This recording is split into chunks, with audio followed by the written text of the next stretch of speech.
Voilà, donc maintenant, je passe au problème de terminal S, ces remarques étant faites, pour parler de l'introduction de la loi normale sans très réduite. Alors, je vous montre rapidement, le programme n'était pas nouveau pour une grande partie, un conditionnement indépendant, ça y était, la loi uniforme, on l'avait déjà, la notion de loi densité, ça y était, la loi exponentielle, ça y était aussi.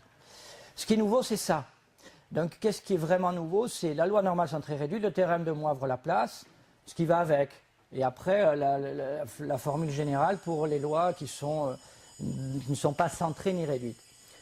Le programme précise bien, et à mon avis, il faudra faire attention pour les baccalauréats, qui doivent connaître les valeurs approchées. C'est sûr que ça va donner naissance à de nombreux exercices que de savoir les valeurs qui permettent de déterminer à un écart-type, à deux écart-types, à trois écart-types.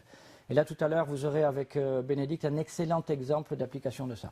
Voilà, moi je me suis attaché à un seul point, c'est l'apparition de ça. Alors le programme dit exactement qu'on devra, avec une approche graphique, justifier l'apparition. Si je reviens juste sur ce qu'il dit là, pour introduire la loi normale n de 0 à 1, on s'appuie sur l'observation des représentations graphiques de la variable aléatoire Zn. Alors là, c'est sûr que je peux vous dire qu'il y a déjà des collègues, quand ils ont lu ça pour la première fois, qui se demandaient ce que ça peut recouvrir. Si vous n'avez pas fait des stats ou des probas, si vous ne savez pas ce que c'est que le théorème central limite, c'est vrai que c'est un truc compliqué. Et quand un prof se dit que c'est compliqué, un élève, en général, c'est que pour lui, c'est totalement hors de propos.